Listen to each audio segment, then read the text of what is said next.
West Scarborough Community Center as well. Thank you guys for all your help. Thank you and have a great night.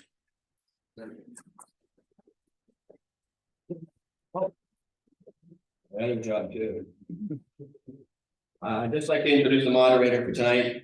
Peter Haggard, to my right here, is director of Haggard Media Group. He's moderated dozens of candidate sessions and political panels during his 30-year career, editing daily and community newspapers across Canada. He currently is on contract with Google, teaching news websites how to grow their audience and online revenue. He is the past president of Scarborough Business Association and is currently on the steering committee of the Scarborough Walk of Fame. Welcome, Peter, and thank you very much. Thank you. Wow, this should be fun. What do you think? I think of the right questions. This is a great night, and Ron alluded to it. This is great, and this doesn't work unless there's the interest of folks like yourself. And we appreciate you taking the time tonight and to the other candidates for us that held during this by-election. Because it's a by-election, it also means more prominence for Scarborough. More people are listening to the opinions in Scarborough. More people are hearing what you, the candidates, have to say. And that's wonderful. It's been a really good year for promotion and for information about Scarborough getting out there. It's due to you folks. It's due to groups like Ron and the 30 other organizations who help with that. I know tonight a lot of work went into this organization, and Jonathan and Ron and others. It was a great. They've worked hard on this, so I'm going to do my best to keep this flowing and to make sure this is a night where we get a lot of information on the table. This isn't going to be a finger pointing session. This isn't going to be, you have to keep your suits on. There's going to be no fights or brawls. And that goes the same for you. I think the key word tonight is respect. And I will be introducing, there's, I think, 5 different sections for tonight's event, all asking different questions in different ways that different candidates might be able to best respond to. So again, we want to get as much information out on the table, and we're going to start tonight. Oh, first I do have a couple of things I do need to do as well. I apologize for not doing this yet. I need to have a couple of thank yous as well. Thank you. Thank you. Oh, please be aware that tonight's meeting is going to be streamed and recorded, and it will be shared in the next few days. So it will be out there. So anything happens tonight, you will see. Again, the respect word is a big one here. We're grateful to the City of Toronto and Oak Ridge Community Center for providing this space and supporting the event in other ways. It's all about community getting together, and that's you can't beat it. We also extend our gratitude to all the volunteers putting this together. Thank you in person and to our online audience as well. And the candidates, of course. I know this is a big commitment this late in the race. And we respect and we appreciate your time, and hopefully this will be a good night for you all. So there's different things. I talk about respect, and there's some real basic rules that we're going to ask of you. One person to speak at a time. We don't want to get in a situation where people are speaking over other people. That's just a waste of time, and we don't want that to happen. We don't want you to talk about each other. Talk about your class. I don't care if you don't like Suman's car or whatever. I want to hear what you have to say and what you're going to do for every person in the audience. That's the important part about tonight. We have a timekeeper in front of us here. Just raise your flags there. And different portions will have different periods of time allotted to it. Now, when you come close to the allotment, and I'll share the allotment as we get into different sections, he will raise the yellow flag, which means you have 30 seconds left. Did that very well, excellent. And then when you're out of time, you're going to have a red flag, and then I wish we had the sound effect, something like that. But you will find that I won't let you off the hook, and I'll get loud and obnoxious if you if you continue talking, so don't think you'll get away with it. I've done too many of these. So for the very start, we're going to have the four of you who just drew, as you know, for speaking order. You're going to have 3 minutes to give your opening statements. And by the way, for everyone, at the end of the evening, they'll each have 1 minute for closing remarks, and they'll speak in the opposite order that they start with this evening. So we're going to start on the end with, I should introduce the candidates, actually. That would be a good idea. So we have Malik Ahmed and Kevin Rupasinghe and Parthi Kandavel and Sumay Roy. Thank you again for being here.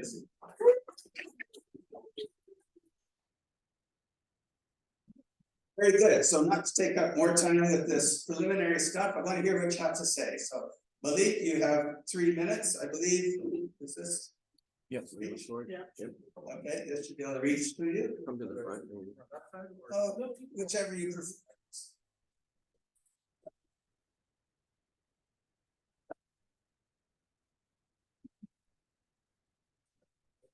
Good evening, everyone. First of all, I wanted to start off by thanking Ron and his team and other volunteers for organizing this amazing evening. And I also wanted to thank the candidates here for putting their hard work, like myself, and they believe in a better Scarborough Southwest. So I want to thank them as well in the beginning. About myself, my name is Malik Ahmed. I'm a founder of the Indian International Film Festival. I've ran in 2010 in Scarborough Southwest. This is where I have been living. I've been involved in all three levels of political, levels as a volunteer, and I've worked with the different. I've worked with the. Yes, so I have worked with all three levels of government in different capacities. I've worked and promoted children, youth, seniors, and I believe in doing something for our seniors and our youth and our business community. I run an IT services and cybersecurity software company from downtown, and my other passion is films and arts and culture. So I'm a big believer in that because that helps in creating a vibrant community no matter where you go. And Toronto, as you know, 3 million people. We are a leader in technology, finance, films, arts, culture. And I would like to promote that in our community to the best I can. And I would also like to bring corporate businesses to our area so that people can work here and they don't have to go downtown like myself to do our business. So that's a few items that are on my agenda, apart from housing and affordability. And the reason why I'm running, when I came to Canada, you can buy a house for $300,000. Now it's out of reach. Even for myself to own $1 million house, I don't qualify. So imagine what's going to happen with our kids. What's going to happen when they graduate from universities, colleges. You may have already heard people are moving out of the city. Why? Because the housing affordability has gone crazy. The cost of living has gone. People have to decide if they're paying their rents or if they can put food on the table. So that's basically the reason that I'm running, and I would like to work with you and the residents to make Scarborough Southwest a better place for everyone, for our kids, our seniors, and for our future. Thank you so much.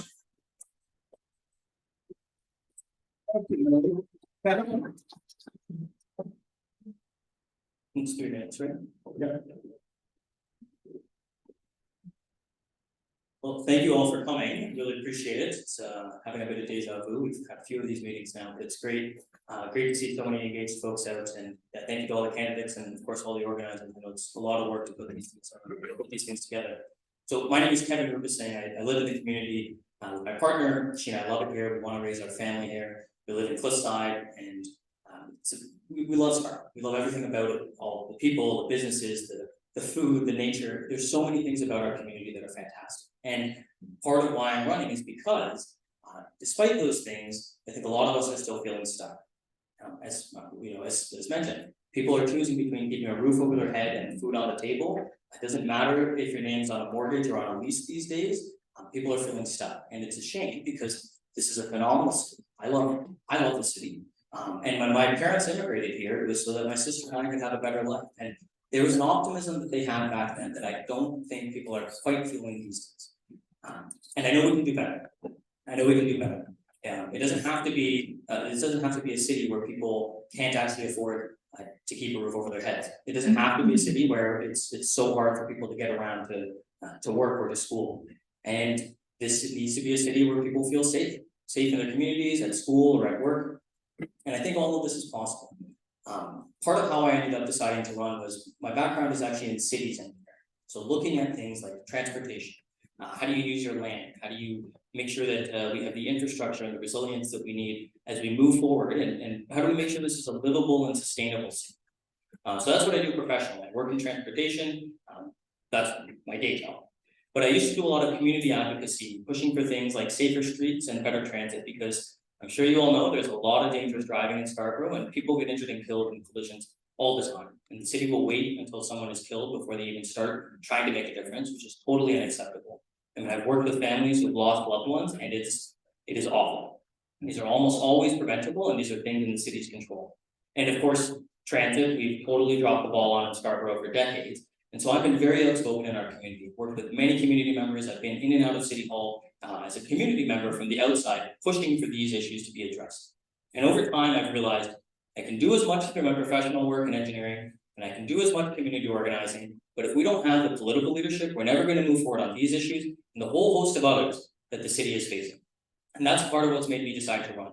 We have a rare opportunity right now with an open seat to decide that, you know what, we need a new generation of leadership, because the same thinking and the same style of leadership that got us to this point, that's not going to be what gets us forward. It's a rare chance that a community has to say, you know what, we want to think about the future. And that's part of why I'm running here, is because I'm thinking about what's the next 10, 20 years, 30 years of Scarborough going to look like. We need to make those decisions today. And that's part of why I'm running. So I hope we can build a better future together. Thank you. Thank you, Taylor.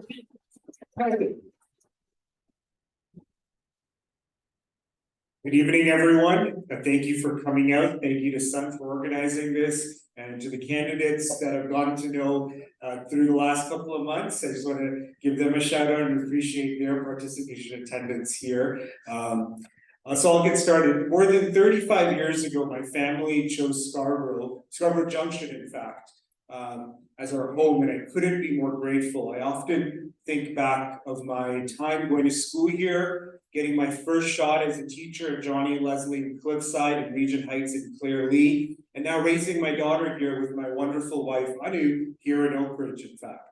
And Scarborough, as many can attest, has changed a lot since I was my daughter's age, and continues to change at a rapid pace, despite the fact that the people who live here haven't been consulted or meaningfully involved. Dem evictions, for example, are on the rise. We see inappropriate rezoning, like our beloved Sun Valley, no different than the Greenbelt scandal, which saw us lose an iconic grocery store. I'm reminded also of my time battling the dem eviction of Lenmore Court. When the proposal was first drafted, we were quite upset, knowing full well that children would lose important relationships with friends and caring teachers, which is precisely why I fought so hard as a school trustee with the Birchcliff Residents Association to have the proposal shut down. We lost that battle, and now the innocent residents of Lenmore Court are being uprooted from their homes. Soon, there'll be 12 stories casting a shadow over Birchcliff. Lenmore is our canary in the coal mine, and sadly, this will not be the last dem eviction we see here. We have seen historic immigration the last couple of years. There is absolutely no question we have to build housing. And let me share, we are not against all development. We are against bad development. We need housing that prioritizes livable, walkable, functional communities that are affordable. Development that leaves our communities better off.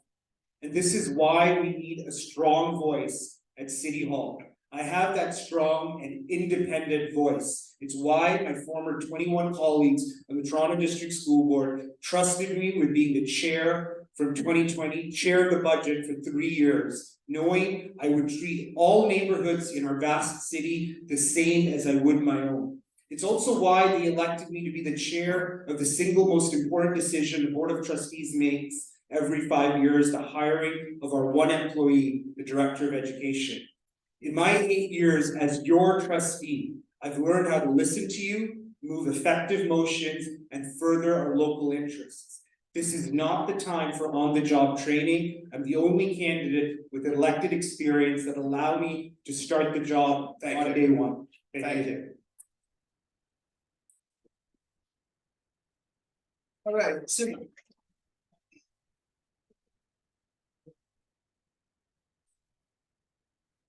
Good evening, everybody. I'm Sumay and I'm running to be your next councillor for Scarborough Southwest.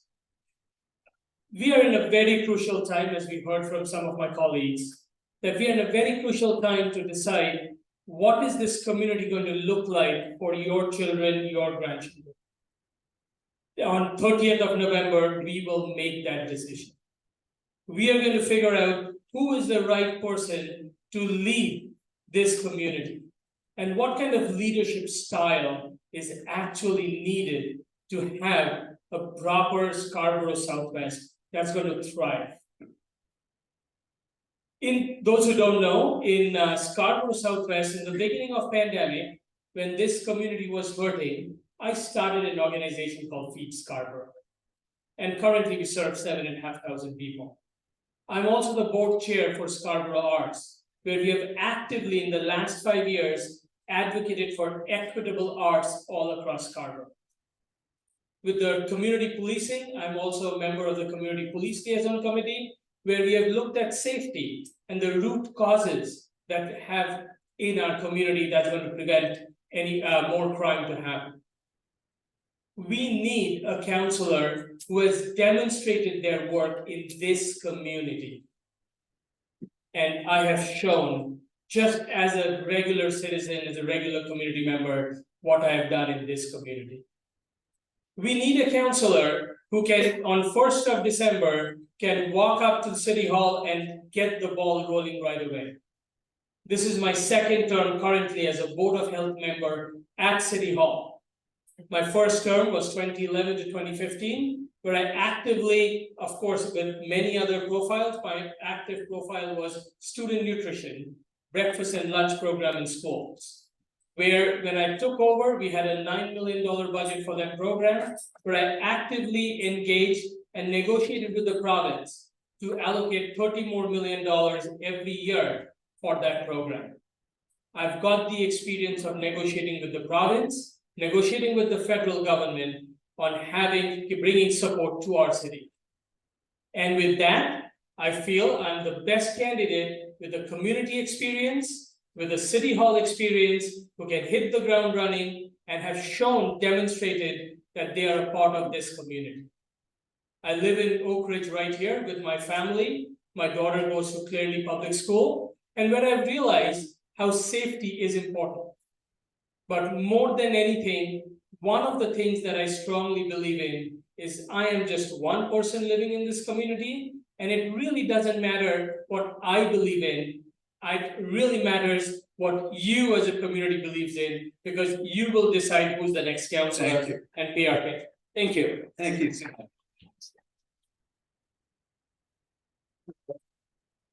Well, thank you. You've got 4 great candidates here, and I look forward to hearing more from them. They did very well in that area.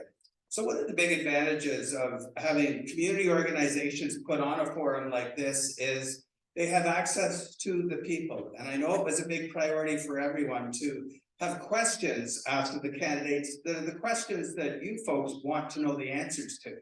So many of the questions that you hear tonight were molded out of community groups who ask their members for feedback on what they want to hear from the councillors.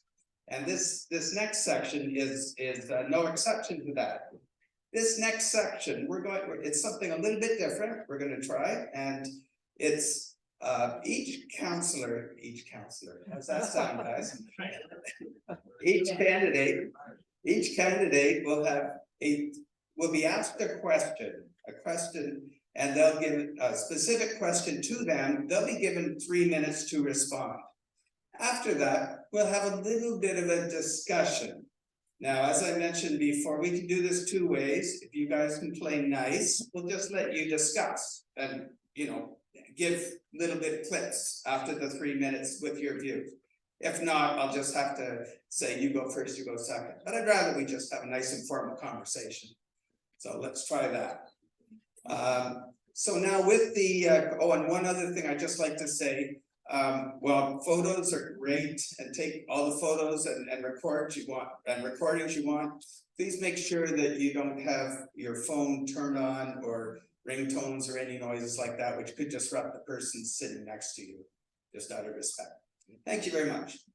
Okay, so now for this next section, I'm going to start with Kevin. And here's your question, Kevin. You have 3 minutes. Sounds like a game show. As councillor, in what ways would you work with the city to create more economic opportunities and jobs in Scarborough Southwest? Yes. Get this.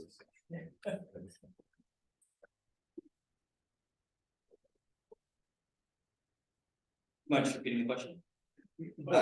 Sure. See if I can see it. As councillor, in what ways would you work with the city to create more economic opportunities and jobs in Scarborough Southwest? So it's a great question, and the number one thing that's on my mind, and part of what made me run, is how unaffordable the city is. And that's the number one thing I hear from folks at the door. Often the conversation turns to housing and how expensive it is, but on the flip side, we have your income, right? And people are also looking for good paying jobs where you can actually be able to afford raising your family, you're keeping a roof over your head, food on the table, all of it. And Scarborough Southwest, we actually used to have a very, very robust local economy. People could get good paying jobs here, support a family. And over time, some of that's been dwindling. We've lost lots of good employers in our employment lands and sitting vacant. And there's a huge opportunity for us to actually bring some of that back in. So coming from a background in cities engineering, you know, I get some of this from a high level. The reality is, when you look at how you use your land, some of it has to be for housing, some of it has to be for jobs, some of it has to be for recreation. You need to be able to fit all of these things together. And part of what the city can do when it comes to things like supporting employment is when we have new transit projects, when we have new housing developments, new institutions that are being built, we can use what are called community benefits agreements, which are allowing us to make a deal with the folks that are building things to actually invest back in the people that are here. Get local residents into training programs so that they can get good paying jobs in the trades or in the professions, not just on that local project, that's where they might start, but then eventually they can go all over the city. There's an opportunity for us to make sure that we are incentivizing more local businesses. In Scarborough, we have only 4 BIAs, business improvement areas. If you go west of Victoria Park and you just hold on the Danforth, there's 4 BIAs just on the Danforth. Now, that's not for council to mandate, but we can support local businesses, and as an organizer, as a community organizer, I know how you actually bring people together to actually get them from a grassroots level to try and be able to initiate a BIA, say in Cliffside or in near Vic Park in St. Clair. There's lots of little pockets of businesses where there may actually be interest in some of that. The other key thing I'd say is it's not just about Scarborough Southwest, right? People live in a city because it connects up to each other and to opportunities. And these are arbitrary political boundaries. Everyone lives their lives on both sides of Vic Park or on both sides of Eglinton. And that's part of where my transit advocacy comes in. Connecting people to jobs that are not necessarily in our ward is really important. And when we shut down the RT, that makes it that much harder for people to get to opportunities in Scarborough Center. When the Eglinton LRT is delayed, you can't get to Don Mills in Eglinton. The construction down by the Gardner or access to the 401 that stops people from getting to Eastern Avenue or over to the airport where there are real economic opportunities. That's part of where, coming from a transportation background, you know, where you invest in how you move people around really matters into how you get people access to jobs, even if it's not necessarily right in your backyard. Very good, thank you, Kevin. Okay, so I want you guys to have the mics, so you can all share the mic. No, just a second, I'm gonna give you this one, you two can share this one, because it's more important to hear you guys talk. And now, keep your comments short if you can, okay? And Mr. Timekeeper, it's gonna be a 8-minute section, okay? So we've done 3 already. So 5 more minutes of conversation. You keep your own comments to 30 seconds. We're gonna just make it chatty, so Okay, so I think Kevin, what he said is great and it's absolutely correct. And to that point, what I just wanted to point it out is I've already in this community demonstrated a few things that Kevin was mentioning. When the Golden Mile is going to be having 35,000 units, I have already for the last year and a half working with United Way, negotiating how our community in Oak Ridge and Clare-Lee, the youth can actually get training to be able to build when those houses are being built. So that negotiation I've done already. I also negotiated with the past councillor and the city hall in creating a training center for carpentry in the Golden Mile area, which opened in the summer of this year. So I've demonstrated that work just as a citizen through Feet Scarborough. And I'm hoping as the next councillor, I can take the bull by the horn. You go in whatever order, and by the way, Kevin, after they've all had one turn, you can join in. I think as decision makers, we recognize that you can't have your cake and eat it too. There's an opportunity cost. And one thing I'll share in contrast to my colleagues is when we make, and the city has made an abundant number of rezoning decisions on our employment lands. And we see that across the Golden Mile, we're seeing it in Scarborough Junction. And when a city makes that active intentional decision, you're taking away the opportunity for economic development. So I push back on the supply argument that housing advocates push supply. I think we got to look at more regulation, especially when looking at the investor class. So I will present that as a contrast that we need to be very careful when we rezone.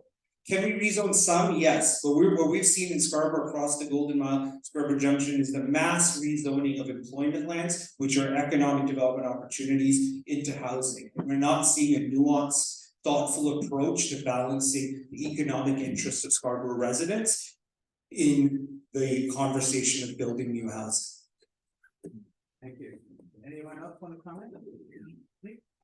So for me, running a business myself, starting a BIA is not easy. If you go around and ask every business, are they willing to spend $1,600 to $2,000 a year?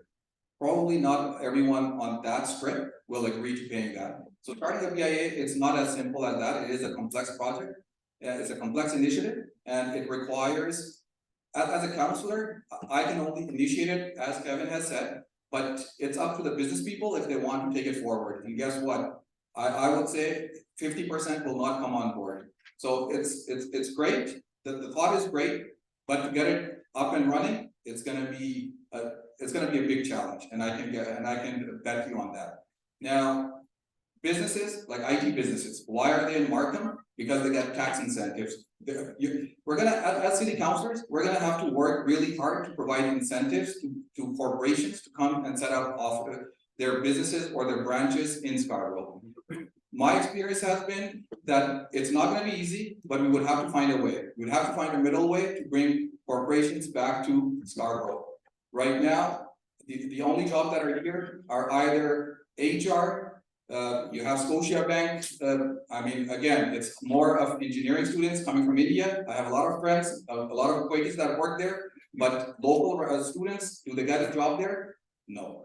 So the idea is, I'm not an expert. I'm going to work with subject matter experts. I'm going to have to consult with the residents and kind of find building ideas to how to bring corporations so that they can set up their businesses or their branches, home branches in our riding.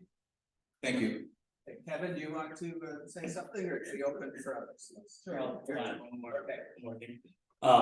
So the other piece to this too, of course, the city employs tens of thousands of people. Right, the city has an opportunity to be a model employer and make sure that we are paying people good wages for job opportunities within the city. And we've done programs in the past, like the Better Buildings program, which has introduced 46,000 years worth of good paying work. When we think about things like the climate crisis and try to deal with our environmental future, the city has an opportunity once again to lead on those initiatives and make sure that these are job creators. And by the way, this is part of why the Toronto York Region Labour Council has actually endorsed me. I'm the only candidate in this race they've endorsed. They represent 200,000 working class residents all across the region because they know I'm actually going to speak up for workers and people who are trying to make a living in the city. This time, I just wanted to check, is that 8 minutes for the section? I thought you want 8 minutes to go. Yeah, is that 8 minutes in total? Yeah. Okay, that's right. Yeah. Very good, thank you. Thanks, folks. I think that worked very well. You're all very good, respectful candidates, with lots of good things to say. So my next question, I'm gonna start with Suman, and I'm gonna ask you, what are your priorities within the city budget? What revenue tools will you use to fund those plans, or what services would you reduce to fund your priorities? Thanks, Peter. One of my biggest priority when we talk about budget for the city, as we all know, we need to balance our budget. That is the key factor that we all need to believe in. Top of my priority list is, of course, housing investment, safety investment, and safety doesn't always mean, I shouldn't say that. Safety means proper infrastructure, safety infrastructure with crime as well as streets. And one thing that we cannot forget is transit. If we are talking environment, if we are serious about environment, we need to invest in our transit system. So these are my top 3 priorities, which is very much aligned with the current city priorities. We need Scarborough Southwest to be a part of these conversations. So the next part of the question was if I'm how am I going to find the funding? And yeah. Yes, so how am I going to find the funding? There are various ways, and we have seen how the current mayor, I'm very aligned with her on the way she's finding the funding, but also we need to look at how we're going to reduce our spending.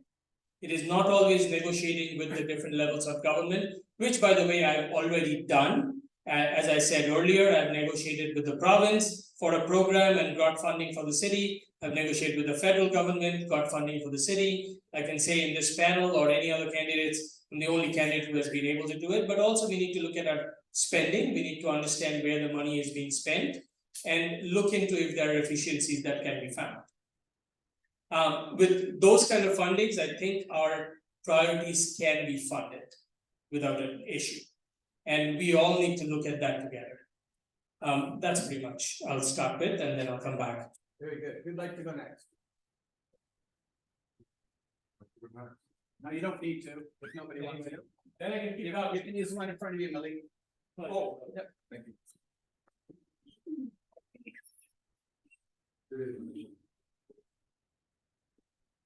So I've already, through my film festival activities, I've negotiated with both the federal and the province to get funding for Indigenous community sports events. So I know how the governments work on all 3 levels, to be quite frank with you.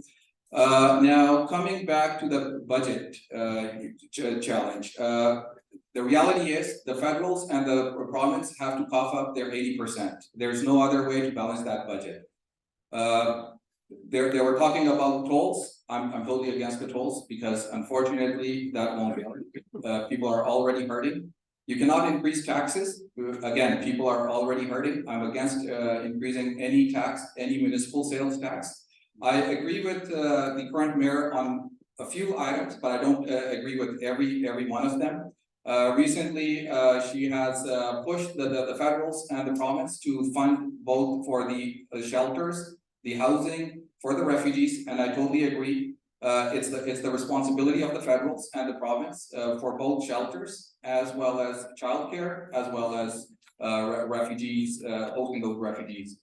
So we're as a city councillor, we're going to have to work with our counterparts and our upper levels of government. But at the end of the day, they are responsible, and the same goes for the public transit. What shocks me is the RT derailment, and the countries I come, like the country I come from, this is normal. Things going over their lifespan, but I would never expect something like that in Canada. I was surprised. Thank you. We're just gonna ask you to pass the mic. Whoever's like it. I'm sorry. When I was a trustee in 2020, we saw, of course, a historic pandemic that had such implications on our public schooling system. And I remember in mid-August when myself and other Scarborough trustees led the charge for us to make an historic decision to go into our untouched and 25 years TDSB reserves. We lost that vote. The intention was to hire more teachers. We knew Scarborough was disproportionately hit. higher rates of transmission. We wanted to hire more teachers to lower class size. We sadly lost that vote 10-11, ironically, with so-called progressives from downtown who didn't want to spend money. Next day, the conservative Minister of Education gave us permission to go into our reserves to hire more teachers. And I was very proud that we were able to do that. And because of our leadership, my board trusted me as the leader of the board of the budget for the next 2.5 years. And I share this because there are times we have to balance the budget, as I did in my last 2 years as trustee, and there are times you have to spend to accommodate the dire need society faces. So that's the approach I'll bring on the question of taxation. When the need presents itself, we spend. Did you want to say something? Reality is, you need to invest in your services and your infrastructure, where you get things like the RT derailment, or we have things like bus service cuts that I've talked with hundreds of neighbors who've been impacted by. We have $1.5 billion. $1.5 billion. Trying to just get this through property taxes or land transfer taxes like the city does right now, it doesn't work. It's like finding a toonie in the couch when your mortgage or rent is due at the end of the month. It doesn't mean anything.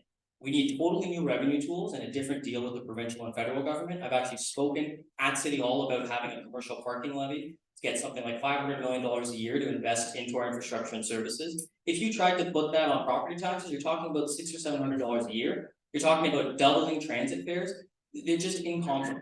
And so we need to have a diverse set of revenue tools and to be able to properly invest in the city. And that's part of the reason that the city's budget chief, our new budget chief, Councillor Shelley Carroll, she's in charge of figuring out how to get us out of this $1.5 billion shortfall, and she's endorsing me because she knows I'm going to be there to make some of the difficult decisions to help us get out of the budget crisis that we're in. She's the mayor's budget chief to try and figure this path out, and she wants me at the table. Thank you. Yeah, just one more thing I just wanted to add on that is when you're dealing with budget, and often when you're dealing with budgets that's going in public sector, we often do not realize that we need people making decisions who actually have experience in managing budget and bigger budget in private sector. There's a lot to learn. And I'm one of the candidates who has run my own business, worked for multi-million-dollar corporations as well, and actually know how to manage budgets, how to have employees and deal with them.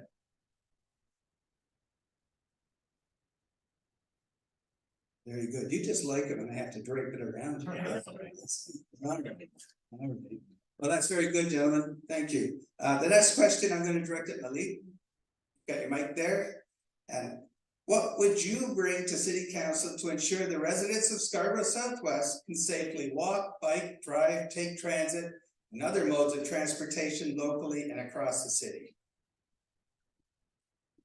Okay, so I had to write this down because there are multiple items on this question. So walking, safety, bike, driving, and transit. So I would say we would have to revise the speed limits. We would have to study the speed limits on a few of the roads, arteries. I would recommend speed bumps and humps, speed cameras. They work. They're expensive, but they work. I would also, now coming back to the safety for transit, more constables won't do the job. We already have enough constables that are being paid extremely well, but guess what? There are still violent crimes. Throughout the pandemic, I'm ashamed to say this, but I'll say it, like my family, I've told them, take Uber, do not take the public transit. Myself, throughout the pandemic, I've not stepped on the public transit. Since I came to Canada, east to west, north to south, I myself was traveling on TTC. Right now, that's how bad it is. So we really need to do something. And the root cause of that is mental health challenges. So I won't say that people just could commit crime just out of nowhere. It's out of the high cost of living and addiction. So we need to go to the root cause. And I would highly recommend that we invest in the Toronto Community Crisis Services. They're expanding in 2024. I would recommend that they start expanding that because that will help with these violent crimes. And guess what? I'm totally against I have sympathy for homeless people, but transit is not for them. You don't have to vote for me if you don't like me, but I am very harsh on a few items, and this is one of them. You cannot have people with taking drugs, injecting themselves, sleeping on streetcars. No, that's not that for them. They have to be provided with proper shelter, proper space where they can live with dignity. So that's my take on that. Now, we also have to put in better visible, speed signs around school areas. So those are my various recommendations on safety. In terms of the other modes of transport, unfortunately, since the pandemic, or I would say after this RT derailment, the statistics is 79% of residents in Scarborough are taking more Uber. And to Kennedy Station, the numbers have increased to 29%. And these are actual facts and figures. So that just tells you how bad it's getting.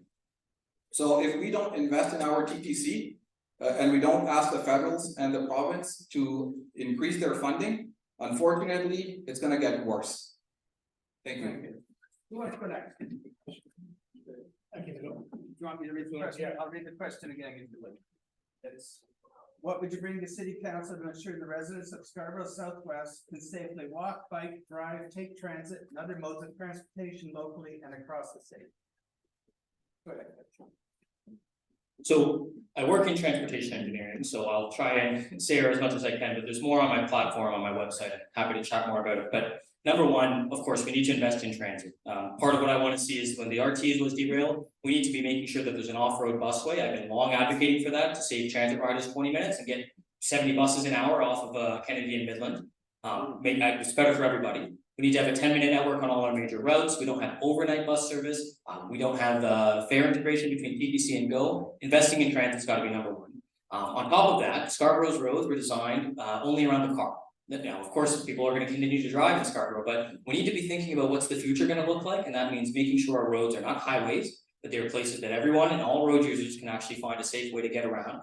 Things like safer crossings of the street, lights on both sides of the streets. Half of our roads are pitch black on one side. If you notice, when you're walking around, even things like snow clearing. We don't clear our snow off of our sidewalks properly in the winter, and that's really challenging for people to get around in the city. And then, of course, one of the things that I've been very, very vocal about is having some school safety zones. I want to safe school travel plans, which can include things like school safety zones, speed cameras. I want to sit down with every single school administration and actually come up with a plan, because we've had far too many people getting injured and killed in collisions, including school children in our community. Okay, very good. So Sumay, and then. Thanks. So when we talk about safety, there is, in my mind, there's two clear things. One is street safety and one is crime safety. So in the crime safety, yeah, totally. So when we talk about street safety, one thing that I'm going to say is I personally believe that what we need to do, nobody can say we don't want safe streets. Everybody does. But what that means varies from community to community. And the community needs to have a voice in what they want in their community.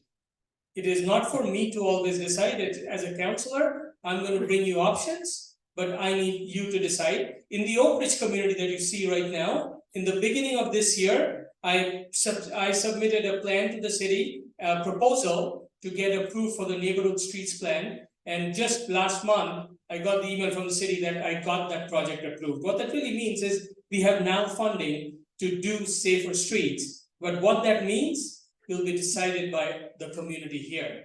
Living in Oak Ridge on is it speed bumps, is it a speed reduction, whatever that might be, community needs to have a say.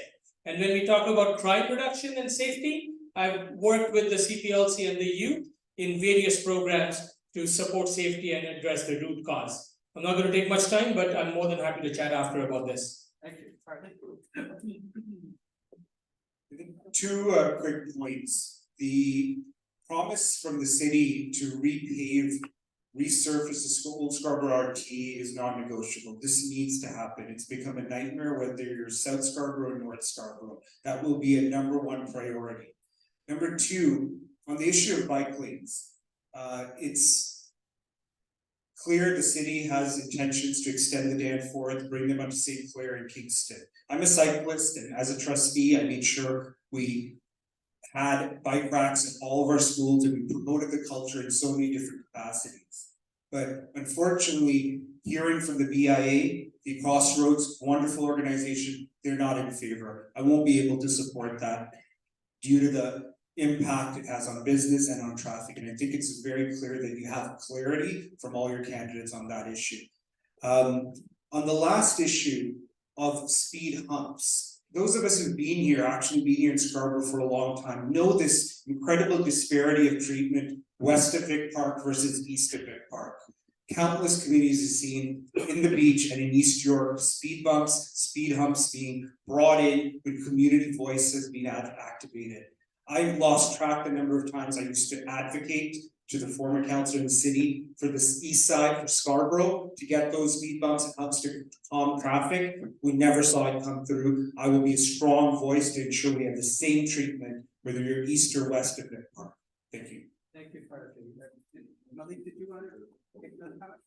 Sure, regarding the bike lanes, when I was running in 2010, many of you may remember, pharmacy had a bike lane installed, and guess what? The bike lane was uninstalled, so who paid for it? The taxpayers. So, I'll put it this way, I only cycle for recreation and health purposes. I'm not against the cyclist, but we would have to work with the cyclist to find the proper roads and streets, and once installed, I don't want them to be removed, because if we're doing that kind of legwork with consultation, time, energy, and money being spent to forget putting those up, and then someone comes a few years later and they get that, it's just not worth it. Thank you. Okay, so now the fourth question, this is going swimmingly. And the fourth question is for Parthi. Parthi, your question is, if you are elected as councillor, what measures would you bring to City Council to make life more affordable for the residents of Scarborough Southwest? Thank you. It's one that intersects with the previous question on taxes. And unfortunately, there's this stereotype that those of us in the suburbs are anti-tax or averse to any property tax increase. But the story is, of course, much more complex than that. It goes to 1998 and amalgamation, where 25 years ago we saw our 6 cities merge into one. And what we've seen in a nutshell is a culture where over 25 years, regardless of administration, our taxes go up and our service quality goes down. For those of us who remember the city of Scarborough, I grew up here in the 80s and 90s, a very well-run city. We didn't have strikes, modest property tax increase, and timely delivery of services. So that's the context, and we understand why people are reluctant to support a property tax hike. And that's what we need to keep in mind when we see and hear people hurting. Inflation is monumental, grocery prices is up. Personally, I have had friends, blue collar and white collar, lose jobs in the last month.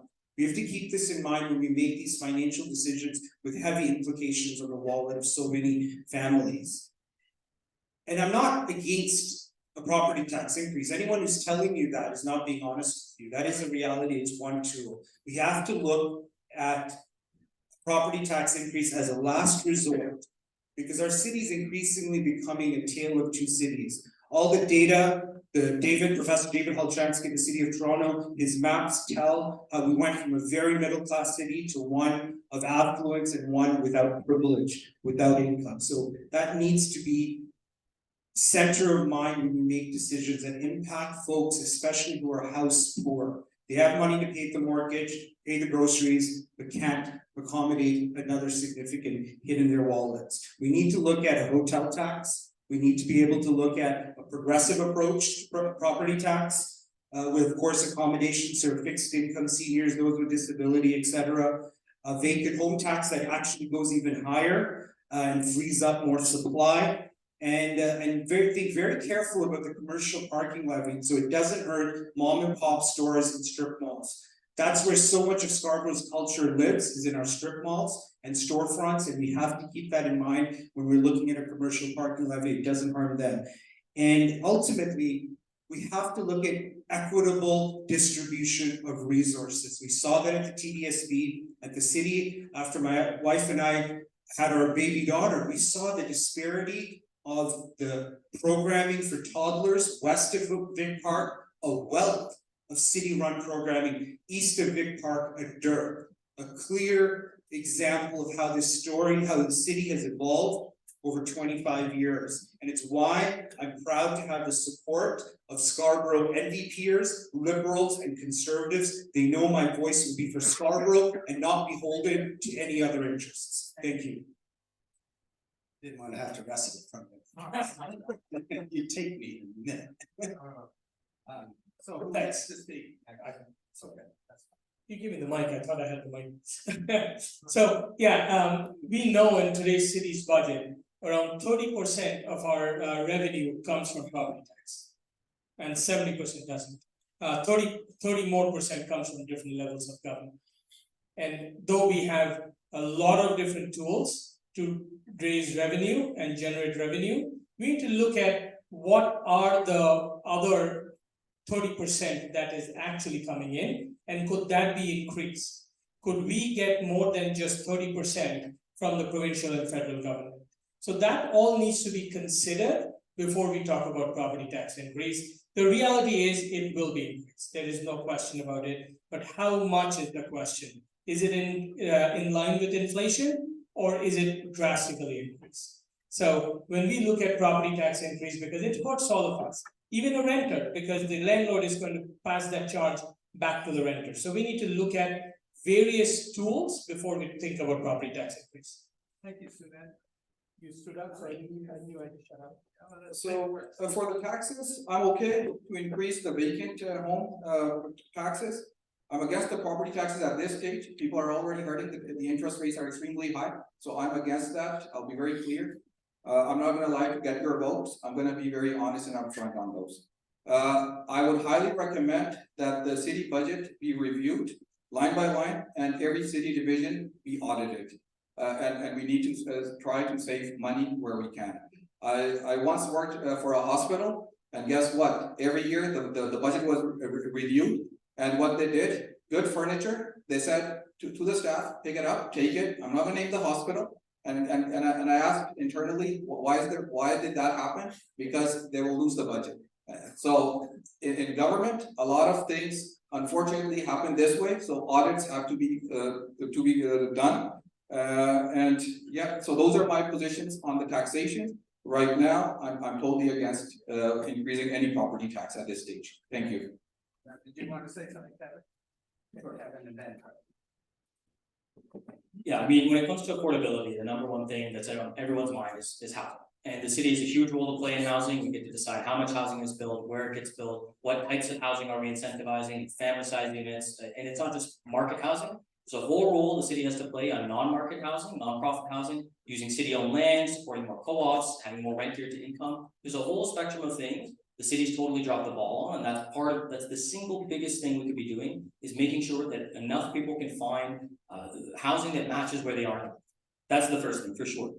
The other thing that I hear from a lot of folks is about services. So childcare is the second most for young families. And absolutely, we don't have nearly enough childcare facilities here. Certainly in the TDSB, there hasn't been any new childcare built east of Vic Park. It's almost all west of Vic Park. Even things like programming and community centers, so that there's places for kids to go, seniors housing and senior care. These are all things that the city could be investing in. And then I talk a lot about transit, because that's about connecting people to those services and to those facilities. And on the other side of it, it's also making sure when our community grows, that we're actually piecing it all together with the right infrastructure and services, so that you actually do have childcare, or community centers, or libraries that actually help with affordability in nearby. So you're not paying a transit fare or having to fill up your car again. Thank you.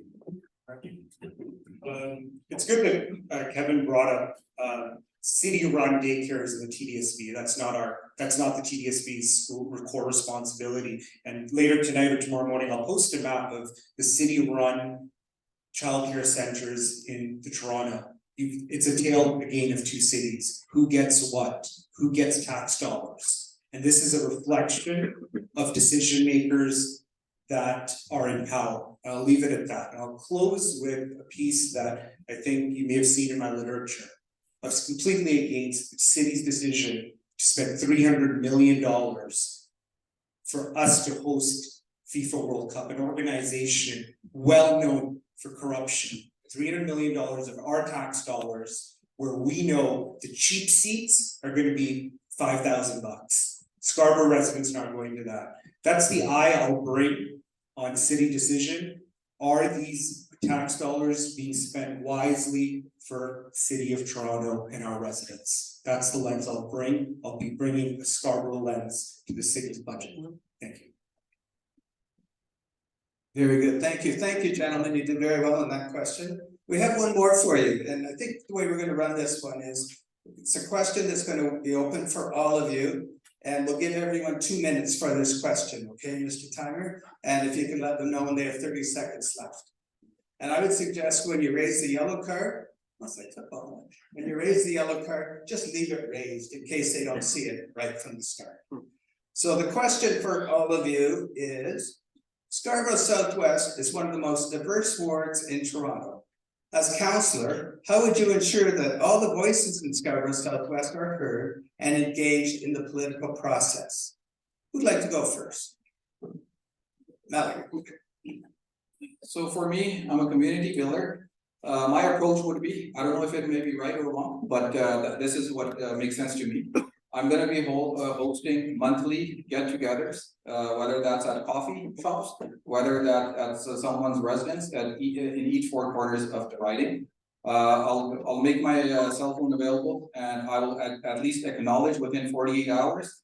And I'll tell you why I'm saying that I'm gonna make it available, because sometimes you get emails and messages that you don't really want to respond to them. So that's why I want to be very clear that I'm gonna at least acknowledge, but if the email or the text message is dirty, I'm not gonna respond to that. Sometimes that happens, so I just want to be clear. Community consultation, meaningful consultation is very important, because that's how you get ideas. I'm no expert. I would have to work with the community to get ideas and subject matter experts to get their ideas and get them going from the ground up. Thank you so much. I did want to mention one item, which is very important, the 300 million FIFA that has been invested, the city cannot cancel it. So whether you hate me, the city cannot cancel it. I'll be very honest with that. Thank you. Like to go next.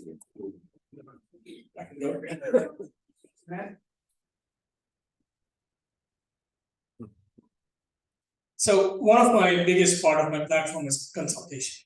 And I'm sure you're gonna hear from everybody how they're gonna have meetings, and we're gonna all have that. It is, we all say that for sure. But I'm gonna go back into my experience, of Feed Scarborough. Feed Scarborough, when I started, to what it is now, it has been one of the most innovative food bank circle in all of Canada.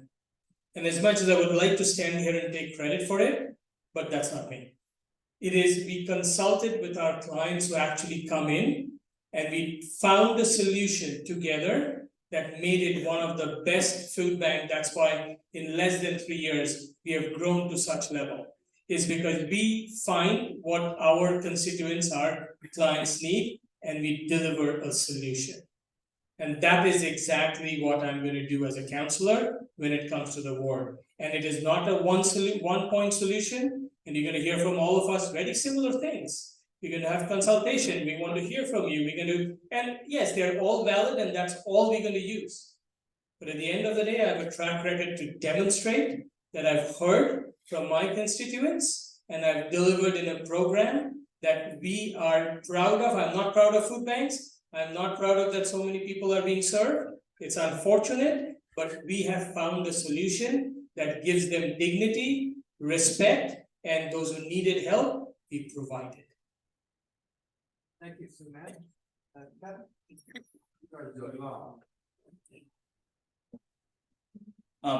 So I've been a long time community advocate, and I've worked on many different initiatives across city and in our community. I've spent a lot of time in and out of City Hall as a community member. I've worked with almost everyone on council, mayor's office, city staff, and I've seen the difference between the councillors who really know how to get things done for their community and the ones that don't. And the best councillors bring community members, experts, other elected officials all to the table, because nobody actually has all the answers on how to move things forward. And through some of that advocacy work, one of the things I found myself often ask is not just who's at the table, but who isn't at the table. Because the reality is, half the city are visible minorities, half the city are renters, half the city are women. where are any of them on Toronto City Council? And you don't often have voices for all of these people making these decisions, and so you have to make sure that they're part of the conversation, because at the end of the day, this is about serving everybody in our community. And so part of what I want to make sure that I do, as somebody who has seen what an effective councillor can do, I want to make sure we have local neighborhood working groups. I want to make sure there's a diversity of representation in those groups across age, ethnicity, income. There's a whole variety of things that we could make sure that we're getting different voices. And you know, all of us, of course, are showing up to door during election times. I'm used to doing that even outside of elections, doing community organizing work, and I'm going to continue to do that because we need to find ways to actually get to where people are at, whether it's at home, at school, at a coffee shop. There's a whole slew of things that are going to be needed in order for me to actually hear from the 110,000 people that live in this community. I've got my ideas and vision, of course, but this isn't about me. It's about how all of us can shape our community together. I've also done lots of work as an advocate on things like civic engagement, electoral reform. Just how do you get people more engaged in our civic process? And that's exactly what I want to see from a city council that actually engages our community. Thank you, Parthi. Thank you. I think it's on this question, it's such an important question, given the tidal wave of development applications within our ward and across Scarborough for that matter, is that track record matters. I'm incredibly proud to have local leaders, not elected politicians from downtown, who don't understand Scarborough. Local parent council chairs from Fairmount to Oak Ridge to Birchcliff to Walter Perry to Robert Service to R.H. King. I can keep going. In my 8 years, all my parent council chairs saw the work ethic, the consultation, and the involvement I brought to their local communities that affected their local school, whether it's administration, staffing issues, or facility issues. So that's the record and why our campaign did so well last year. It was word of mouth, it was grassroots. And it's why I'm proud I have the support of activists in all parties, Ethan Shan, Manawang, NDPers, Brad Douglas, Liberals, some conservatives as well. And even non-partisan leaders. Glenn de Bearmaker was the deputy mayor of Scarborough in 2014 to 18, supporting my candidacy because they know when you're non-partisan and you're not aligned or backed by a political party, you're going to be beholden to those political parties at City Hall.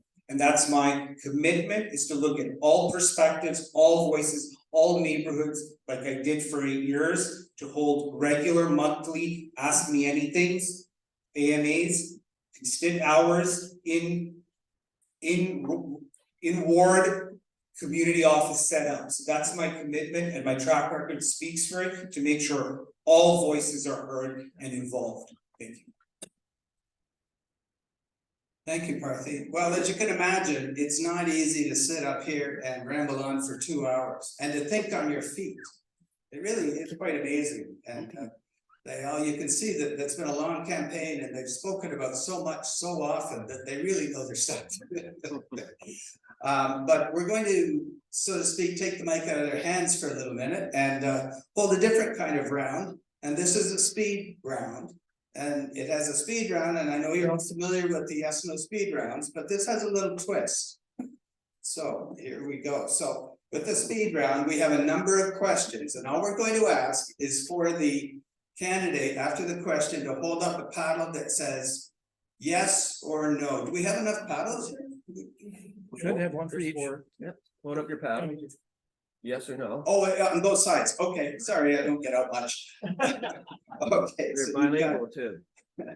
you've got your yes and no paddles, which is great. So if you agree with the statement, you say yes. If you disagree, you say no. And that's great. But here's the, yes, go ahead. In our last debate on the 9th, there was an opportunity to provide context to the question. So if you'd let me, you know, you're just so eager. So here's the twist. This is American Thanksgiving, and I know you're all missing American football today. So I appreciate that. So what we've done here is, you see each of our candidates have a little friend. And you know when you're watching a football game and it's the last 2 minutes or the last minute and a half, and there's a judgment call and the referee has it wrong, and the coach at the sideline gets all upset and throws a red flag? Well, we throw an elf off the shelf. So this is what I'm going to ask you to do, and what we're saying is, there's going to be a series of questions, maybe 10, maybe more. And you get to choose one question to throw your elf. Okay? All right. Let's see how this goes. So you get one chance, so you've got to make some judgment, you know, there's at least 10 questions, so you have to sit there and think to yourself. Well, you know, maybe I should hold on to my elf, or no, this is what I need to throw it. So. Recommend call on your guys' parts. Yeah, Hold on, I'll throw it to back on it. any questions, fellas? No, you got it? All right, and you don't have to use your elf, Yeah, of course, you don't have to use it. pocket the out, pocket the out. Here we are. So this is the round, the quick answer round of questions. Now, if you do throw your elf, you get 1 minute to speak on the issue. And Mr. Tyler, if you can let them know 30 seconds, that would be great.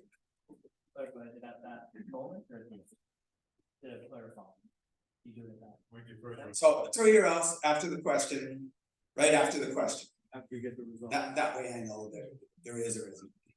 Or you can throw a journal question better. So the out. And if two of you want to throw the same question, you're welcome to. All right, so your first question, I hope this goes well. Would you support a minor tax increase to increase funding for arts and culture in Scarborough Southwest? I want to see your paddles. Yeah. Gotta know, yes. Okay, very good, gentlemen. To combat climate change, Toronto has a goal of net zero by 2040. As part of the building approval process, as part of the building process would require that new developments demonstrate that most daily necessities and services such as work, shopping, education, healthcare, and leisure can easily be reached by a 15-minute walk, bike ride, or public transit site. Would you support that? All on the same page here. Okay, make these tougher. Would you advocate for 24 hours, 7 day a week, 365 day a year, 366 in leap year, access to public washrooms in parks in Scarborough? Yes. Would you support more funding for bylaw enforcers and bylaw enforcement? Very good. I love it when there's a dissenting ballot. Do you support the proposed elimination of angular planning for mid-rise buildings? Yes. Do you support the proposed elimination of angular planning for mid-rise buildings? What's angular plan? That's a- Oh, my goodness. You're on a house. Yes. Hold on. Yeah, just give me a second. It's eliminating the step back at the back of a condo looking over the neighborhood. So the city wants to go straight up 8 or 9 stories on any building, and that can be within 2 meters of the next neighborhood property. So the city wants to do that. Or Do you support the? you support the elimination of the step back, and you want to see these buildings tower over residential neighborhood. That's the question. All right. Now, do you agree with that, Jonathan? All right. Can I say something? No. Sorry. Sorry, we just had clarification, but thank you for that, sir, and our moderator agrees over here. So that's irrelevant to this, sir. So the question again, which I'll put to you is, do you support the proposed elimination of angular planning for mid-rise buildings? Okay, there we are, folks. And no L shed, eh? Okay. Would you fund free TTC transportation for seniors? Mike, and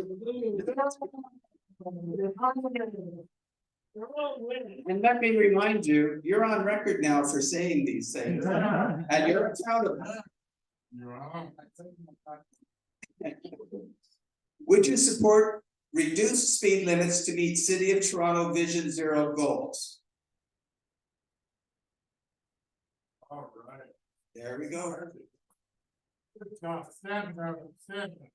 Okay, to help address substance abuse issues and overdoses, the city of Toronto has made a request to Health Canada to decriminalize possession of controlled drugs and substances for personal use. Is this something you support? Yeah. I'll read it, sure, I'll read that one again, so let's start. To help address substance abuse issues and overdoses in the city of Toronto. And overdoses. The city of Toronto has made a request to Health Canada to decriminalize possession of controlled drugs and substances for personal use. Do you support it? Yeah. The city of Toronto has made a request to decriminalize possession of controlled drugs. You can use it once. Throw me out. All right, so gentlemen, how do you vote on that one? Yeah. It's up to you, Parthi. Haven't heard from you yet. There we go. Thank you. Now, this is our first 10 questions. We've gone through 8 now, and I haven't seen any else fly. Oh, come on. I just want to hear them scream. That's all right. The best way to address food insecurity is supporting food banks. Why not? Best way. That's Thank you so much for the help. Okay. Do you believe increasing the police budget would be the most effective way to make our communities safer? Oh, my goodness. You throw it, you can, let's see your paddles first and then we'll have you speak. Increase the police budget? Do you believe increasing the police budget would be the most effective way to make our community safer? Yep, of course. Paddle, Kevin? Paddle, Parthi? That too. You paddle and then you speak. You can speak too. Yes. Do you believe increasing the police budget would be the most effective way to make our community safer? And you'll be able to speak to it. Would make our community safer. Yes. Get to give context. You get to speak for a minute. Okay. Yes and then no. Okay, thank you, gentlemen. That's a little tougher. Now we'll pick up the elves. All right. Agreement happened. Let's start with you. No, it's still the cards that's gonna be down, like, it's more like everybody can So I agree in increasing the police budget year to year. But at the same time, I also strongly believe that we also have to go after the root cause, which is mental health and addiction. So we need to also invest in the Toronto Neighborhood Community Crisis Team as well. So it won't be just a one-way police budget increase. It will also have to be an increase in the mental health and addiction crisis management. Isn't that okay? And the next elf belongs to Parthi.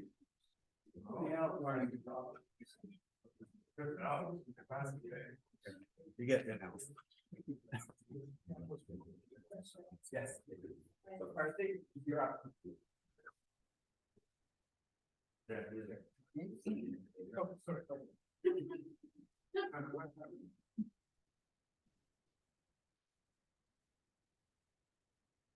This is a very layered, complex, important discussion because safety and concern, whether it's on the TDC in our neighborhoods, is not one of obvious impact. I grew up, as I mentioned, I came of age in Scarborough in the 90s. So those of us who were here in the 90s who remember Scarborough was it was an interesting place, always an interesting place. And I had friends who, didn't make the right decisions. And I saw the challenges within policing. I'll just leave it at that, right? Which is to say there's need for reform, no doubt. There is room for training, better training, de-escalation, the involvement of other non-police services that require mental health, counseling, professional de-escalation folks. And that suite of services need to be included without a question when responding to 911 calls.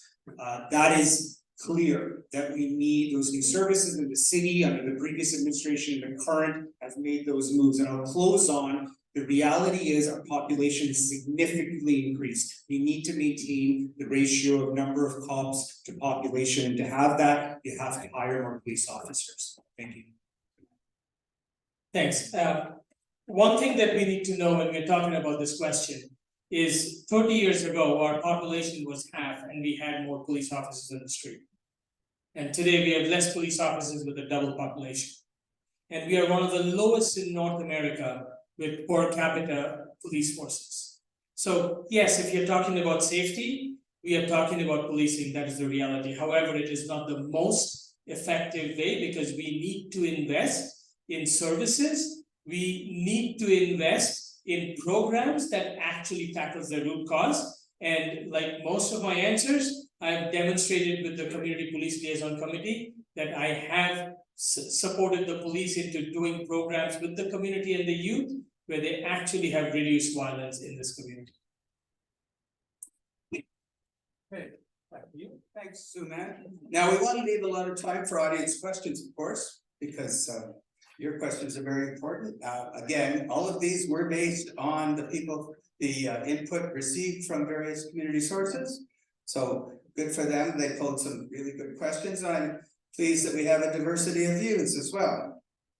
Now, I'm going to just ask two more really quick ones before we go into the microphone questions. So get your cards ready. These will be quick. Now, Kevin, you still have your ELF if you choose to use it. You don't have to, of course. Two questions, yes. And neither of them are barnstormers. So, you've been knocking on a lot of doors. Do you find residents more informed than perhaps you expected?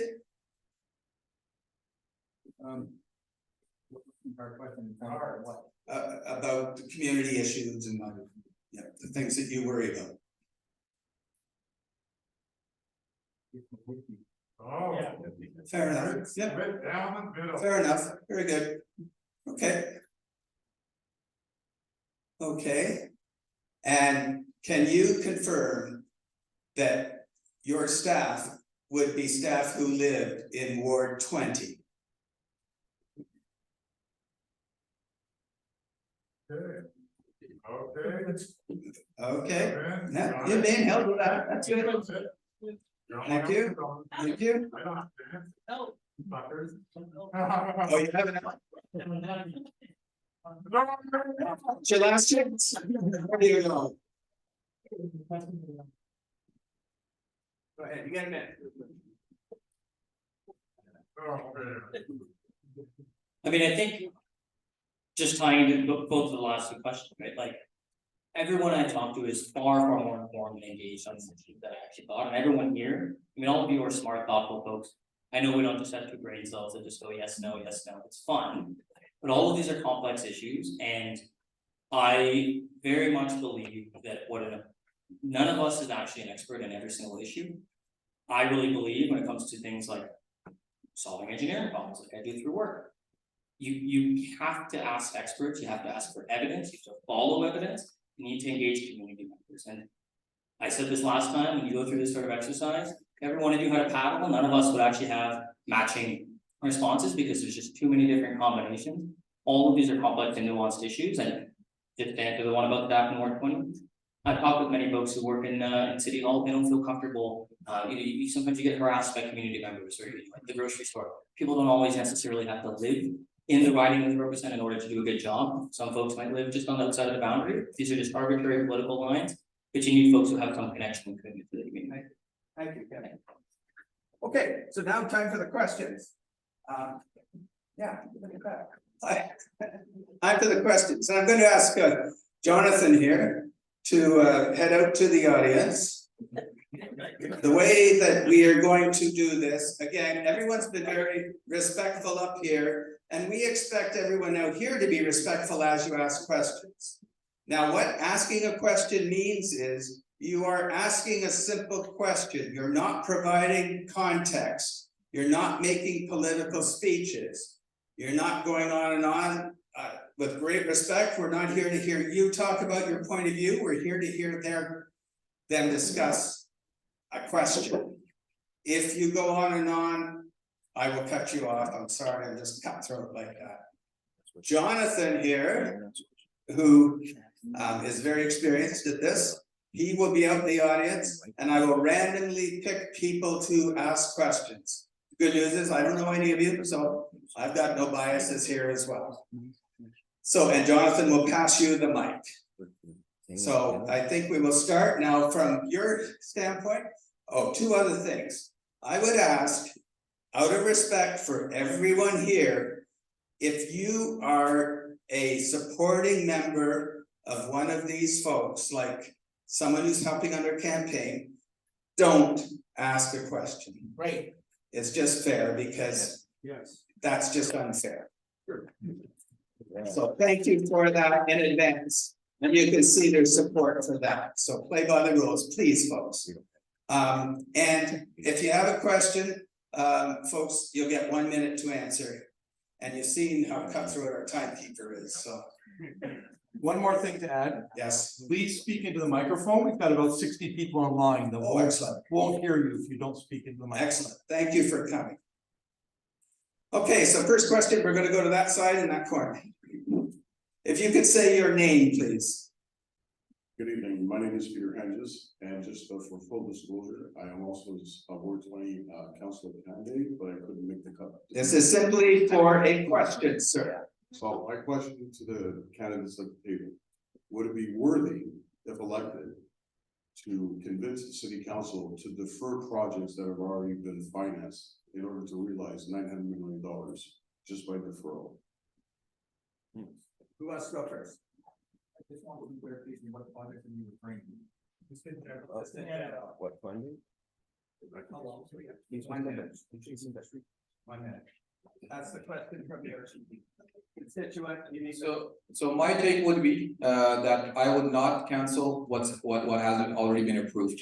It's gonna take resources, and cancellation always has penalties, especially when it gets to government and public contracts. Thank you.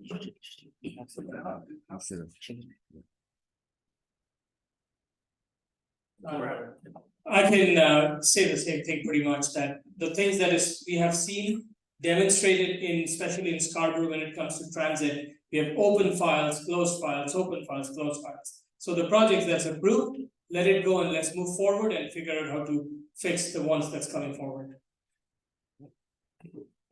I take a different take on that. I think we have to be adaptive and flexible. The only reason we're able to finance these new bus routes in Scarborough by our mayor, which is a wonderful decision, is because of the delay, not intentionally, but of the Metrolinx operating costs. So I think similarly on projects that may not fit the time and place, there needs to be a reflection, the ability, very good question, Peter, to now push that off and use those funds for other more pressing concerns. So we've got to be nimble and flexible in financial decision making. It's an interesting question, and there's definitely some creative places we might be able to defer some projects, but do I support kicking up the can down the road on infrastructure investments where, you know, we've got a city where we've derailed our transit lines, where our highways are crumbling, local roads and major roads are falling apart? No, I do not support deferring critical work of investing into our city, especially since we've done that for so long. Especially when some of those contracts may come with additional penalties. It's penny wise and pound foolish. Thank you. Now I'm gonna make you work, Jonathan. I'm gonna send you over here, and the lady with the, it looks like a red and black scarf. I'm half colorblind, folks, so if I miss, I miss. Oh, excellent. Hello. For those of you who don't know me, my name is Ingrid. So, what are you going to do for women of Scarborough Southwest and Toronto Scarborough? Women everywhere, but what are you going to do right here? I want to tell you my experience. No. And it's disrespectful. Let's respect the women of Toronto Scarborough Southwest. Thank you. So who wants to go first?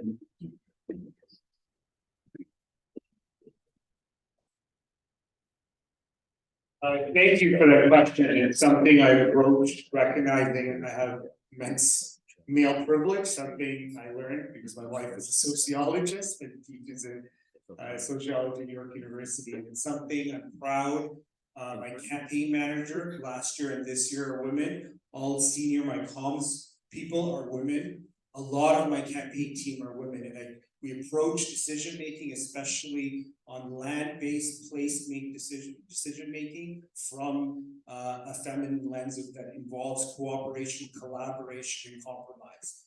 Lastly, I'll close, and that's one of the reasons why I have a nuanced position on policing and why we need to recognize we have to be collaborative, open-minded, and recognize the need for policing. I've heard from countless women the security and safety they feel when they see a police officer walking the beat or driving around, and that's part of why we need to be non-ideological when it comes to safety and security of our communities and neighborhoods. Thank you for that question. Very good. Comment? Sure. Ingrid, great question as usual. But yes, women's safety, and not only just women's safety, but respecting the ideas of the women. And that is why in Feed Scarborough, 80% of my staff is women. It's not 50-50. So I personally, and if I don't say this, my wife's going to beat me up. I'm just kidding. It is important to have the real voice of everybody in the community. We cannot exclude anybody, whether it is sex, religion, or anything. It needs to be, everybody needs to be kept safe, their opinions needs to be safe, and it needs to be heard and executed. Thank you. In my festival, I've hired 50-50 men and women, and I focus on indigenous communities when hiring. I focus on youth coming out from college, universities, and I also focus on disabled bodies. The reason why I say that, because those are the less fortunate, and I prefer hiring them. They're great, and I have a mom, I have sisters, and I believe in women dignity and respect, and I'm all in to listen and to work together with the women in our community. Thank you. I really appreciate the question. I mentioned earlier, half the city of women certainly don't have the representation that we should have at City Hall. A lot of the work that I've had the chance to do around things like transit, around making sure this is a city for everybody, where everyone can get around. For example, in research, transit has often been planned around 9 to 5 commuters. That's typically male dominated. There's far more women taking trips outside of rush hour, where you actually cut service levels. You don't actually make sure that childcare and other caregiving trips are accommodated. Chain tripping, where you actually go from one place to another and accommodating errands. Those are things that are often typically more done by women. And these are decisions that we haven't actually been accounting for when we make decisions at City Hall. When it comes to things like housing and childcare, those are things that are also often far more on women's mind. What I want to do is not just tell you, oh, I'm going to check this box and do performative tokenizing. I need to listen to women in the community. I need to make sure that I follow the gender-based, the gender equity lens that the city has, and there's much more we'll have to do. Thank you. Thank you. Thank you. I appreciate everyone's respect. This is going swimmingly. The fellow in the front row had a simple question, please. Good. Hello, everybody. Sorry, I'm not a very good microphone controller. I'd like to ask you all about what you think of this land we call freedom and democracy. And there's 4 of you up there. You've got the chance to talk on the microphone and answer questions. Thank you, Parthi, for answering a slightly question at the start. But what do you think about not having all the candidates up there, at least the candidates in the room that showed up? Thank you very much. Peace out. Okay, want to speak to this one? As I said to you when we met at the back, that it's not my decision, it's the decision of the organizers, and I respect that.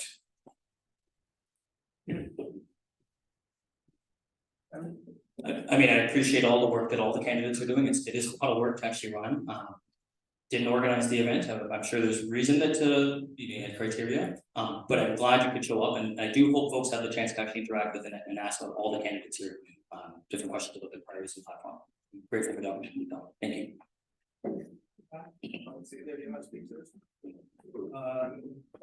Thank you, Trevor. A very good question that gets at some core principles of how we do business. I don't know the answer as the other candidates. I do think you have every right to ask, and I'm curious, and I will ask the organizers to share the criteria. It needs to be public, and that's part of why accountability is so important to me as a trustee of the biggest school board in Canada. We reformed the school board a great deal, and it's because sunlight is the greatest disinfectant, whether it's a community organization in the city of Toronto, and I'm confident the organizers will provide a very clear answer as to how they deliberated about us for. So I hope that was a meaningful answer. Thank you. Not much to add, but the reality is everybody's voice needs to be heard. But also I'm not in the position to know why this happened. I'm sure I know most of the organizers, and I trust their judgment. There must be a very good reason why this has happened. But at the end of the day, once again, I'm really glad you all are here and you're going to be able to speak to most of the people and answer any of their questions. Thank you so much, guys. Peter, I can speak. I can speak. All right, Ron, maybe we'll have clarification. Very good question, and at the very start of this thing, when the elections were coming through, it was starting in September, and as a group, we wanted to promote candidates. How do we do that? So on October 16th, the last day of signing up, we went to City Hall and we said, how do we get in touch with them? They said, you go up there, look on the website, find out their contact information, and then do what you want to do, invite them. We did that. There was 8 candidates. That's what we started our planning with. To get these rooms, to get these things together, takes a lot of time, and we're volunteers. It's not personal. It might feel like it. Lessons learned when you come out to run. The day the door closes for nominations, put your contact information in there.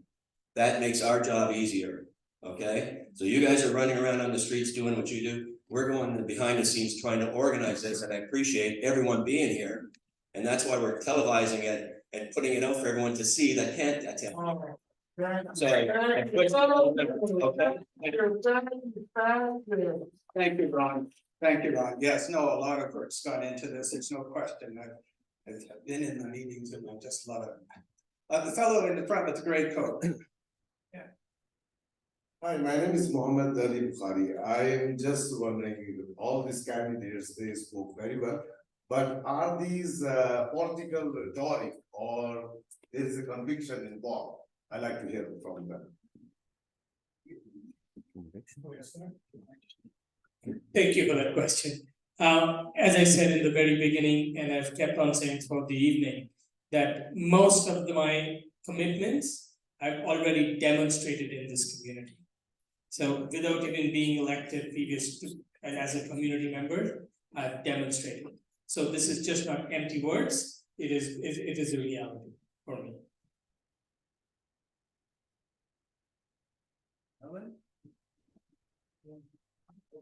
You mind just repeating the question? So just want to make sure I understood. Yeah. I said, are these rhetoric statements or there is conviction involved? To your statements, whatever you say, all is time. Absolutely. I mean, part of what made me run is not because, there's an empty seat that needs to be filled, or, it's my turn to do whatever, right? This isn't musical chairs. This isn't a joke. This is our community's future. And when I think about my future in this community, wanting to raise my family and what direction we're going in, I have no confidence that the direction we've been going in will be going forward.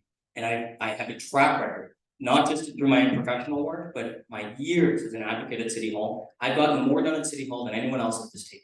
And I've seen that there is a need for a new generation of leaders who actually understand what's going on now and can see what direction we're going in. That's part of why I'm running here. Thank you. It's a very strong statement, especially one who's being supported by downtown councillors who've repeatedly harmed and hurt Scarborough interests. And that's why I'm running, why it's not political rhetoric. For 25 years, we've seen Scarborough get the short end of the stick. I grew up here since 1988. It's very deep and close to my heart. To hear that type of language is ridiculous, coming from councillors who've hurt Scarborough's interests. We've seen that time and time again. And I'm here to make sure Scarborough's voice is heard, that we stand up for Scarborough and we get what we deserve. Thank you.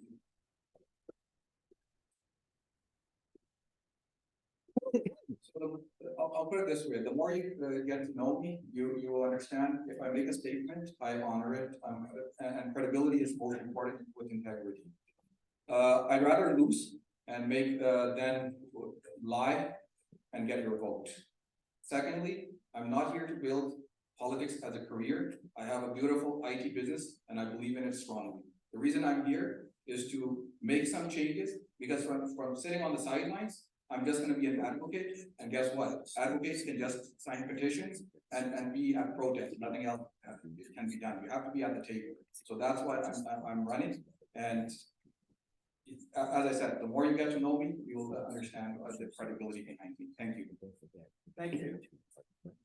Let's go back to the back corner over here. My name is Mike Ahmed, and I have a question for all candidates. How much money are you getting from developers for your campaign? It's a real question, frankly. Very good, thank you, Michael. Zero. I had my commitment last year, no developer money. I hope every candidate can make that pledge here tonight.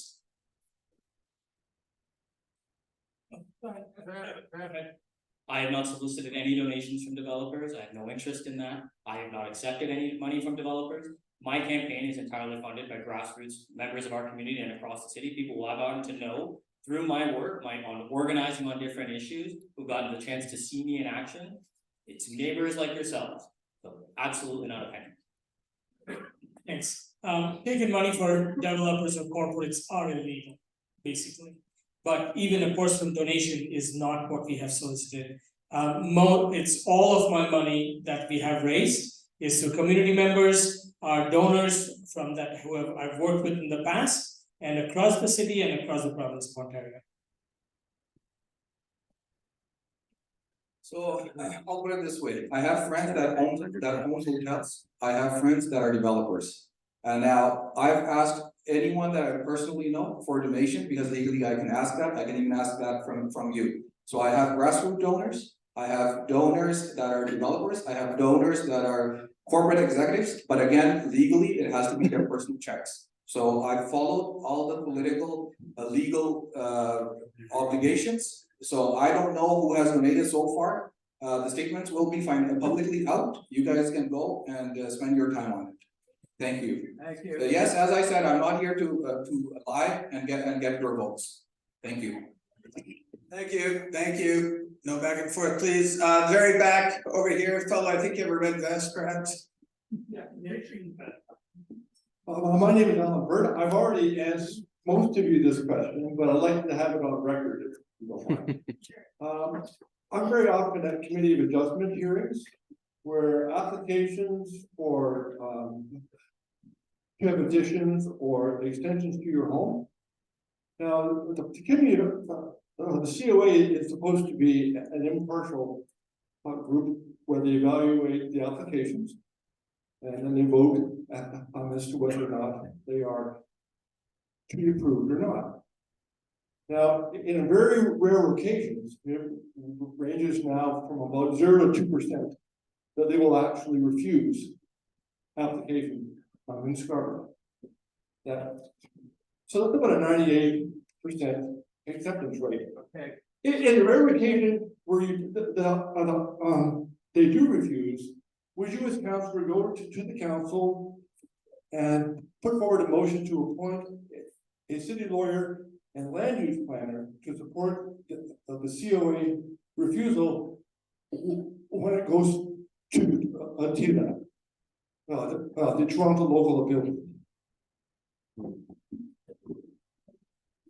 Thank you for that question, Alan. It would depend on the circumstances, but yes, that is something I would support. I've got a track record. When I was a trustee, the Toronto District School Board, I moved our board to have legal representation at OLT to oppose the Lenmore Court dam eviction. So I've got a track record of doing that and standing up for community interest instead of developer greed. I appreciate the question, and I think it will depend on the context. I don't think I can make a blanket commitment that every single time that'll happen. There's some cases where it made sense, but maybe not every case, and I can't make that promise right now. For me, it's gonna be a case to case, after reviewing, thank you. So with 2% roughly that has been turned off, sent back, so putting in cities' resources in most of the cases might be a waste of time. And I'm gonna look into it case by case, but at the end of the day, the reality is the court has the judge and do we waste our resources on it? Okay, now. I'm gonna try and squeeze two more questions in, but squeeze, I really mean squeeze here. So you're going to have 30 seconds each to respond, gentlemen, okay? Because we want to give you a good time for your 1 minute closing statement, and we want to respect everyone's time here as well. So let me see some hands. Okay, I'm gonna go to this gentleman right here in the front. A very brief question, sir. Okay, I presume Ron or you, Jonathan, could discuss this further considering what Trevor asked. Is there a question? Well, yes, would it be possible for those two gentlemen to state, being that MD next to me and Waleed and Peter and Reginald are here, what happened? Is this a question of the candidates, sir? Why the other candidates? Because that's what we're here for. Jonathan, we can move on to another question, thank you. This fellow here. In relation to the young lady over there, my question is this, if any of you are elected, will you propose the restoring of 45 women's shelters, homeless shelters, that are proposed and turned out by God's first tenant?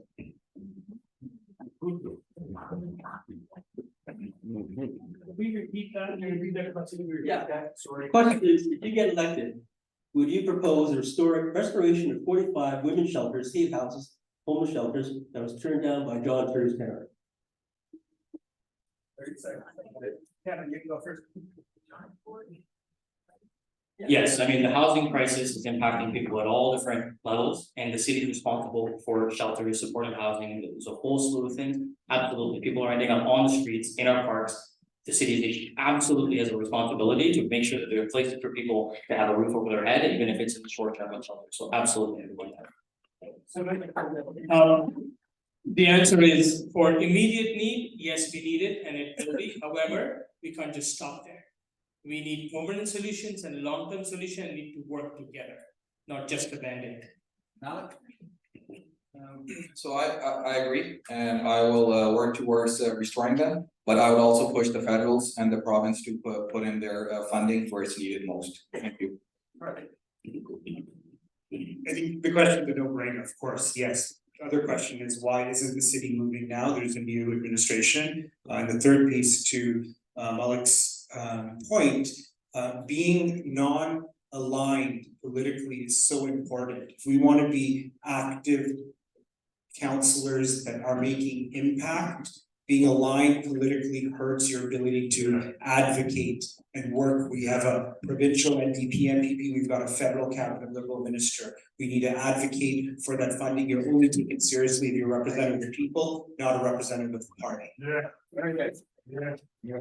All right, last question of the night before closing statements. I'm going to go back here. I think you haven't asked a question yet, have you, sir? Okay. Just for the panel, what would you be willing to do to stop high-speed stunt driving on city streets? I know things very briefly, pickup trucks, orange pickup trucks, race at St. Clair past two churches. They get and school. Yeah. Okay, so what candidates, what could you do? Thank you. Thank you, sir, for that question. As the first candidate to come out in support of speed cameras, you can have all the signage and calming measures, but you only ding people in the wallet, you'll change behavior. Fully supportive of that. There are a couple of things. First is enforcement. There needs to be proper enforcement and mechanism to enforce. But also, I think the question is, who have demonstrated in this community have demonstrated that traffic calming measures are needed and it works. Because it's not only just enforcement. So both needs to happen together to have a safer street. Thank you, Malik. So I agree with what my colleagues here stated. We need both speed cameras and enforcement. Both of them have to go hand in hand. You can't have one and win the other. Thank you. Very good, okay. So I live off of Kingston Road, I see some of that very same street racing, I can hear it overnight, people treat it like it's the 401. The city waits till somebody gets killed before anything is changed, I think that is totally unacceptable. A big part of how I got involved at City Hall was through advocacy and pushing for safer streets. We only have 3 speed cameras in the entirety of our ward, I've been long pushing for more of them, they're 90% effective in getting people to stop speeding in front of them, but they are still a band-aid. The fundamental root of this is that we have roads that look and feel like highways. The fact that you can hit 100 or 150 kilometers an hour on Kingston Road, that's the problem. We need to make sure we're redesigning our streets so they are 21st century urban streets, not 20th century highways that are cutting our community apart. Very good. Now, I'm going to give you folks about a minute or so to regroup and just get your closing remarks in order. Again, we're going to go in the opposite order that you gave your opening remarks. And while they think about that and stew on that a little bit, I want to thank you all for coming. This is a big commitment to sit here for 2 hours and sit here patiently and quietly, and I really appreciate that. They appreciate that, and the person sitting next to you appreciates that as well. I do want to have a little bit of an applause for the organizers of this event. These folks and others, they worked very hard, and it's very important for them that the voice is heard from the public. And I believe all of these people are sincere in their belief as well, and the other candidates in the audience as well. It's a big commitment to run for a council seat, and I respect what you're all trying to do here, and I wish you all well in coming days. It's an experience.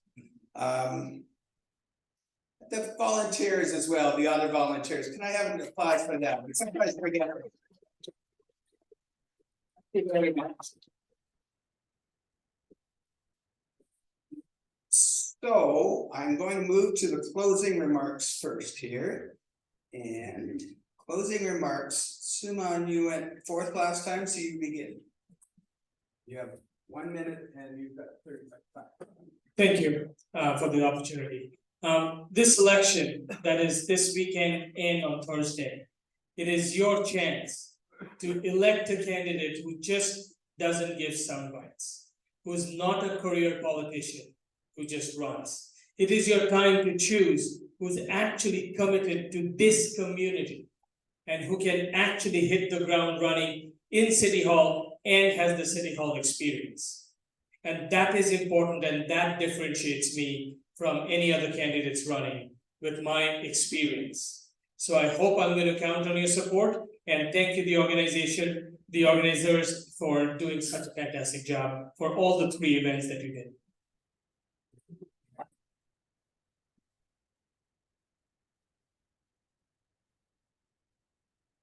What I fear most in this election is that whoever makes it to that seat in City Hall will not be strong or independent enough to lead change for our ward. Because when all is said and done, whatever happens, all of us here, my wife, my daughter, our community, will be relying on that person to advocate for us. When I chaired the hiring committee for the director of education, our board, my former board's 1 employee, there wasn't a single night that I couldn't feel the responsibility of that role on my shoulders. I believe I was given that responsibility because I developed a reputation for the strong and independent leadership that was required to make such a long-lasting and impactful decision. During COVID, our most precarious and sensitive time for education, I held frequent Zoom meetings to understand the very serious concerns parents had, brought in the right decision makers, and advocated. Our families need someone at City Hall who is on our side, Scarborough Southwest side. With your support, I can be that person. Thank you.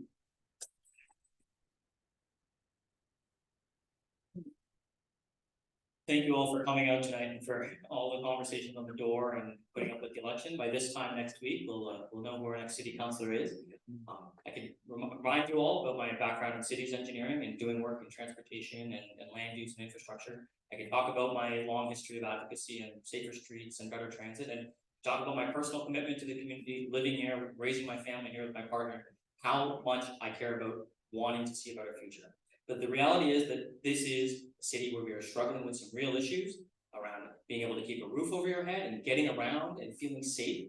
All of these are things we can do better on, but it means we need to leave behind the past. We need to, the same style of leadership and thinking that's gotten us to this point is not going to be what gets us forward. We need a new generation of leaders, and we have a rare opportunity as a community with an open seat to say, you know what, it is time for a new generation of leaders, and to say, let's actually build a better future, and we can do that together. Thank you.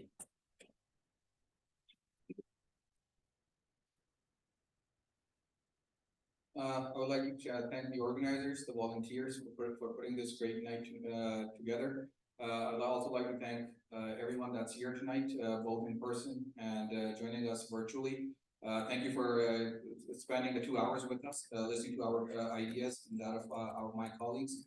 I'm passionate. I've lived here. I've been asked from my friends, why don't I run elsewhere? But guess what? I live here, and I'm passionate about doing good in this neighborhood for myself, for my kids, for our future, and for our seniors. I would only recommend and urge one thing: please educate yourself, and then whoever you think is the best candidate, vote for that. I'll just leave it at that. Thank you so much. Folks, tonight's four candidates. Thank you very much. So I do have one more task for you, and I need you to pick up your paddles for one last question. Gentlemen, so the question to you is, will you be staying around for the next few minutes to answer further questions? Good answer. The hall will be open for a while, and there's about a 20-minute or so question period going forward. Thank you all for your participation tonight, and thank you to those on Zoom. You can be with us in spirit. There's one big thank you, and that's to Peter for being the moderator. Let's give him a big hand. That's a lot of work keeping these guys in line. I know they cooperated a lot, but thank you, Peter. That's great. Yeah. Now you've had all the information you can have. With all the information, and now in person, you now have a chance to make your vote on Friday, Saturday, Sunday, or next Thursday. So good luck to you all, and let's see who wins. Thank you.